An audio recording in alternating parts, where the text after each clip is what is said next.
అందరికీ నమస్కారం. ఈరోజు మనం ఈ కథలో కుచేలుడు గురించి తెలుసుకుందాం. కుచేలుడు, శ్రీకృష్ణ పరమాత్మ ఇద్దరు బాల్యమిత్రులు. వాళ్ళిద్దరూ సందీపుని అనే గురువు దగ్గర విద్యాభ్యాసం చేశారు. కుచేలుడు పరమ శాంత స్వభావుడు. కానీ ఆయనకి దరిద్రం పట్టడం వల్ల ఇంటి నిండా గంపడి పిల్లలతో అష్టకష్టాలు పడుతూ సరిగ్గా తినడానికి తిండి లేక అలమటిస్తూ ఉండేవాడు. ఆయన దగ్గర ఒక్క రూపాయి ఉన్నా కానీ 100 రూపాయలు ఉండే విధంగా ఆయన భావించేవాడు. ఎవరిని ఒక రూపాయి కూడా అడిగేవాడు కాదు. ఆయనకి అంత ఆత్మాభిమానం ఉండేది. అలాగా కొన్ని రోజులు కష్టాలు పడుతూ ఉండేవారు. ఆయన భార్య కుచేలుడి దగ్గరికి వెళ్ళి, మనం ఇలా ఎన్ని రోజులని కష్టాలు పడతాం? నీ బాల్యమిత్రుడు శ్రీకృష్ణ పరమాత్మ ఉన్నారు కదా! ఆయన దగ్గరికి వెళ్ళి మన బాధలను వివరిస్తే ఆయన మనల్ని కటాక్షిస్తాడు కదా అని చెప్తుంది. ఇంక భార్య మాట కాదనలేక కుచేలుడు వెళ్ళడానికి సిద్ధపడతాడు. ఆయనను శ్రీకృష్ణ పరమాత్మ దగ్గరికి వెళ్ళాలంటే ఆయనకి ఏదన్నా తీసుకుని వెళ్ళాలి కదా అని భార్యని అడుగుతాడు.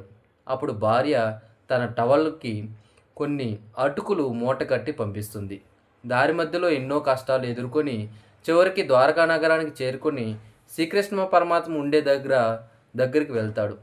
శ్రీకృష్ణ పరమాత్మ కుచేలుని చూసి ఆనందభరితుడై తనని హత్తుకొని తనని ఉయ్యాలపైన కూర్చోబెట్టి ఒక చెంబు నిండా నీళ్లు తీసుకొచ్చి కుచేలుడు కాళ్ళు కడిగి పువ్వులతో అలాగే కర్పూరంతో అతన్ని ఆరాధిస్తాడు.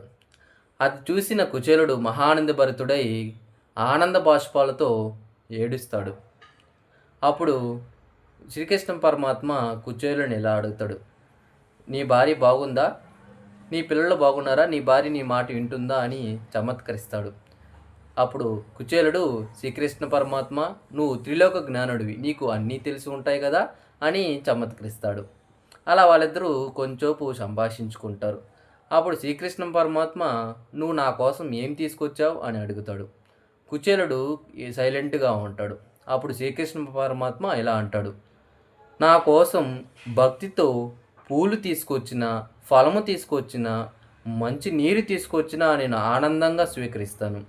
నా యందు భక్తి లేకుండా కొండంత బంగారాన్ని తీసుకొచ్చి ఇచ్చినా నేను దాన్ని స్వీకరించనని చెప్తాడు.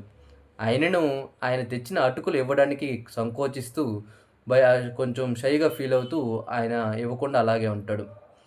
కానీ శ్రీకృష్ణ పరమాత్మ మనసులో ఏమనుకుంటాడంటే, ఈ బ్రాహ్మణుడు పూర్వజన్మలో ఆయన ఆయన యందు భక్తి లేకుండా ధనం ఉన్న గర్వంతో వ్యవహరించడం వల్ల ఈ జన్మలో అతను ఈ విధంగా దరిద్రపీడితుడై జీవిస్తున్నాడు. కానీ ఈ జన్మలో నా యందు భక్తితో తను తెచ్చిన అటుకులు తీసుకొని తినడం వల్ల ఇతనికి ఇంతటితో ఆ దరిద్రం పోతుందని శ్రీకృష్ణ పరమాత్మ మనసులో తలుచుకొని అతను తెచ్చిన అటుకుల్ని తీసుకొని తింటాడు. ఒక పిడికుడు తిని రెండవ పిడికుడు తినే లోపల అతని దరిద్రం మొత్తం పోతుంది.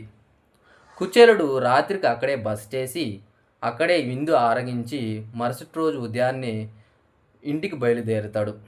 ఇంటికి వెళ్ళంగానే అక్కడ భార్య, పిల్లలు దాసీదాసులతో సేవలు స్వీకరించుకుంటూ ఎంతో వైభవంగా అష్ట ఐశ్వర్యాలతో భోగభోగాలతో వర్ధిల్లుతూ ఉంటారు. ఇది చూసిన కుచేలుడు మహానందభరితుడై చాలా సంతోషపడతాడు. కుచేలుడు ఇంకోటి అనుకుంటాడు. దారిపొడి ఆయన శ్రీకృష్ణుడి నుంచి ఇంటికి వచ్చేటప్పుడు, అయ్యో నేను వచ్చిన పని మర్చిపోయానే, శ్రీకృష్ణ పరమాత్మకి నా బాధలు చెప్పడం నేను మర్చిపోయానే అని ఆయన చూసిన మహా భాగ్యం నాకు కలిగిందని సంతోషించి వచ్చేస్తాడు. కానీ శ్రీకృష్ణ పరమాత్మ త్రిలోక జ్ఞానుడు, ఆయనకి అన్నీ తెలుస్తుంది. సో ఆయన అడక్కముందే ఆయనకి వరాన్ని ఇచ్చాడు. మనము అంతే, భక్తితో స్వామిని కొలిచితే ఆయనకి పుష్పం ఇచ్చినా, ఫలం ఇచ్చినా, మంచి నీరిచ్చినా ఆయన స్వీకరిస్తాడు. మన కోరికలు మనం చెప్పకపోయినా ఆయనే నెరవేరుస్తాడు. అందుకని మనం ఎల్లప్పుడూ స్వామి పైన భక్తితో ఉండాలి. కానీ నా దగ్గర ధనం ఉంది, నేను ఏదైనా సాధిస్తాననే అహంకార భావంతో మాత్రం ఉండకూడదు.